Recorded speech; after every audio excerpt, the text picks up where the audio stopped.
Hello, my darlings.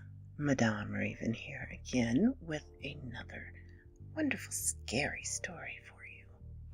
This one is again by M. Voltaire and is called The Art of Death. Are you here for the Tresor opening? It's such a great thing, isn't it? Divine! I looked at her mildly. I suppose I am, dear. I tried to look mildly disinterested, though as she were only a slip of a thing babbling to me about her latest obsession, which, judging by her unlined face, replete with tiny trace of puppy fat, she was, mirror shades, and a thin pink neon miniskirt. But that's art groupies for you, I suppose. I should know. I looked around for David Tresor and found him at the very back of the room. I found him simply by the resemblance to the man on the inner cover of my program, the one I held lightly in one gloved hand. Gloves on an older woman are so very forgiving. He pushed his hair out of his eyes with a careful caress and put his shades back on after taking a surreptitious glance at the wide hall, with its long arcades covered in canvases. He coughed and looked at me sideways. A glance of recognition, perhaps a shy memory of who I was. David, it's so good to see you. It's Madeline Ansell. You would have known me as Madeline Williams. He laughed, and I finally saw his eyes crease into a real smile. Madeline, could it be? After all these years? How good it is to see you. Have you had some champagne yet? I remembered a summer just outside Paris, and the honeysuckle around the gate of the gate was overpowering. I momentarily fell back into the memory of it, and had to waft some fresh air past my face, with the cover of the price guide, a retrospective, one where bad pieces sold well, and good pieces were left to the artist's discretion. Let's go outside and have some fresh air. I flashed him a winning smile. Looking at the throng around him, he took my hand gently, and we walked out of the pack of art lovers and wannabes and slumming socialites.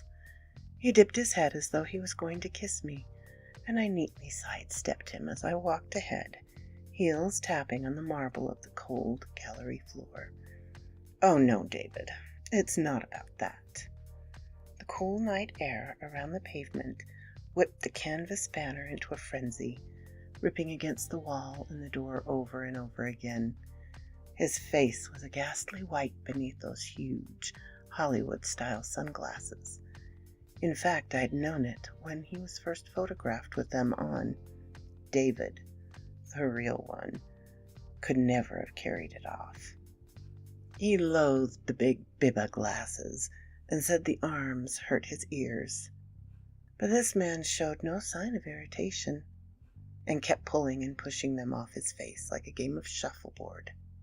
My David, the man with whom I had shared my first bottle of wine, was nowhere to be seen in this gallery. Listen, Madeline. He coughed. Listen, babe, I'm sure you know I only have a little time here before I catch my flight tonight. It's been really good to see you, old flames and all that, but seriously, I think I have to go now. He paced back and forth, cigarette in his mumbling lips. Oh no, I whispered. I don't think so. Not until I have some answers. He grimaced. Look, what is it that you want? You have some kid that you're going to say is mine, and then get some kind of paternity thing? Or do you just want to poke me around for old time's sake, like you used to back in the day? Jeez. He looked daggers at me while he dragged on his cigarette and spat out the smoke. You see, I know now without a doubt that you're not David Tresor, because I killed him in a cottage in France in 1966. I don't know who you are, but I'd like to. Meet me at Lay Halls at 6 p.m. and we'll talk. And with that I turned and walked out. Les Halls, 5:45. I grabbed my handbag from the highly stuffed chair in the cafe and pulled another cigarette from its interior. A glass of red was in front of me, but not a decent one. The cafe owner looked at me as though he were personally offended that I hadn't ordered anything else with it. I clicked my fingers at the passing teenage waiter and quickly ordered some kind of croque de misère on smoked saucing, anything with it. Not that I would eat it. I had other things to do than eat. Especially now that the person who had taken the place of David knew that I knew. I thought about the cottage again, how the blood had splattered up the sides of the walls in the kitchen, and the sound of David dying with a kind of hollow cough. I remembered the blood in his mouth, landing on my lips. How sweet and salty it tasted before I had licked it away. I burned the blouse I wore, not in the fireplace, in an incinerator 4 hours away, south of Lyons. I had a lot of unusual friends in those days. I still do. Most of the older crowd are dead, of course, but of more natural causes than blunt object trauma. Tony Matthews, the poet, dead at 34, a motor car accident. Sylvie Pankhurst, the model, cancer at 73. Billy and Mandy and Sarah and Annie, all gone in different ways. The people whom I'd run with at 20 were all long gone. Paul, the man whose incinerator had been so helpful, was in a nursing home in that same village. Alzheimer's, apparently. Convenient, but sad. As to the blunt object itself, I left that in situ. It was a large hammer, one that usually lived on the workbench in David's study. Easy enough for anyone to pick up, especially as the study was an obvious place for a burglar to enter. It was the only space in the cottage next to a picture window. "Your food, madame," the waiter interrupted me mid-thought. I thanked him absently, then grabbed his hand as if to thank him just like a little old English lady should. Instead of grasping his soft, sweaty hand, I slipped 100-franc note into it. "Privacy," I whispered gently, pulling his arm down to my level with surprising ease. Perhaps more strength than he thought an older woman should have had. His face blanched gracefully. "Of course, madame." He stalked off with the strange grace of a teenage boy, all leg and arm, and shot the owner a piercing glance, followed by a flurry of very abusive French under his breath. Interesting. I learned at least 2 new swear words. The smell of the food brought me back a few more memories. The ripe smell of sausage, very much like the smell a few days after I left the cottage. It was not, as the papers painted it, a quarrel. I'd found him with another girl and several bottles of wine, and 1 or 2 other things. I slapped the girl around the face and called her a few choice things. She spat at me and grabbed up her clothes and fled out into the night. I heard a motorbike rev up in the distant dusk. I left him to chase after her, whilst I grabbed the suitcase on the bed and walked purposely to the fireplace to drop it in. But somehow I didn't. I couldn't. Not sure why, even now. It was just clothing, hers mainly. The other things David included were a few small cylinders filled with film. I'd looked at them in the darkroom just in case, but they'd all been developed, all except one. It didn't rattle because it was stuffed with new folded photographs, bent into the shape to fit the cylinder. I pulled the first one out and then held it by its edges, trying not to retch. The picture had. It was a goat. The smell of my food intensified and started to nauseate me. It was a picture of a goat with the body of a man underneath goatish horns. He was large and blocky and hairy, the hair visible even on the blurred black and white photograph. It matted onto his body, under his throat, and on his chest, and then formed a dark fleece on his leg and thighs. His groin was mercifully obscured by a woman, head bowed in front of him in some kind of ritual pose. I flicked through the others, the same goat horns, but this time superimposed on another man, another woman lying on a floor, on the same floorboards that were in the living room of our gîte, spread open and seemingly ready for the goat monster that leered above her. The next picture, here her eyes are not filled with lust, but with terror. There's a third sharp shadow above her, and between the horns of the goat is the blade of a shining knife. I never reached the next one. Interfering little bitch. I could have dropped the stack, but I didn't. You really couldn't stay away, could you? Drunk, I decided, but he wasn't intoxicated with the wine, no matter how much he had drunk that evening. Eyes a passionate and angry squint, a scowl that made him look even older than he was. It's all part of the art. You know that Peter and the others came by the other day, don't you?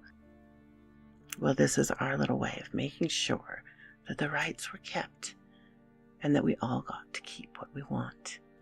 You get a poke of famous artists, soon-to-be famous artist, and I get to live as long as I want, have as many women as I want, and we all win. I shook my head, scrabbling behind me for the window catch. I didn't find it, but my questing fingers found the handle of the hammer, smooth and sturdy in my hand. David's voice came from the dim light of the doorway. This way we all win. Never thought all this hail, Sathanas crap could work. But look at those pictures, Madeline. That's real. It's no clever trickery with some double exposure. We, Grant and Peter and I, we summoned something, and this came for us, and with us. The darkness of the summer eve was suddenly oppressive. The lamp seemed to burn in isolation, twin points of light between himself and me. I held the hammer with trembling grip as I heard him pad through the cottage. The clock on the wall of a small French cafe outside, this is, struck 6. The foot traffic's terrible, a morass of people all laughing and joking and talking to each other and crying. This is Paris, after all, in all its beauty and corruption. A prostitute looks idly in the cafe menu, but the young waiter I tipped earlier bangs on the window with a fist. She flips up a finger defiantly and stalks off. It's 30 years since I sank a hammer into David Tresser's brain, when he reached for me with those wine-soaked hands.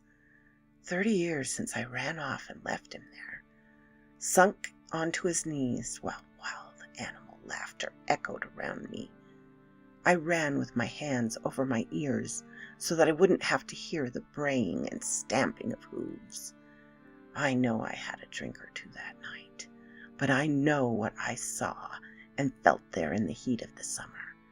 The night reeled in my senses, and I heard the sounds of animals mating and tearing each other apart, as I remember the feel of the hammer slamming forwards, pounding, cracking, with another hand over mine as I struck, large and hairy, and not at all human.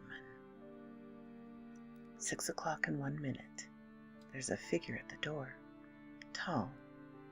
It looks like David, even from this distance. 6 o'clock and 2 minutes. A figure sits in front of me, picking lazily at my food with a fork.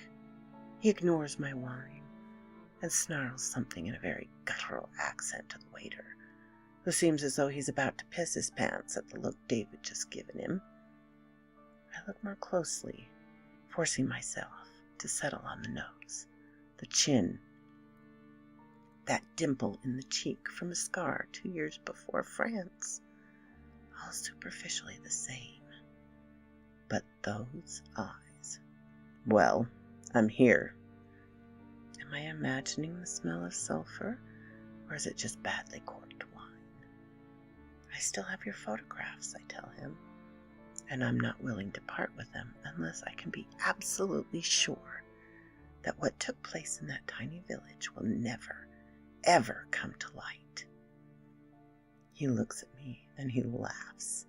It's a belly laugh. It's one that never seems to stop.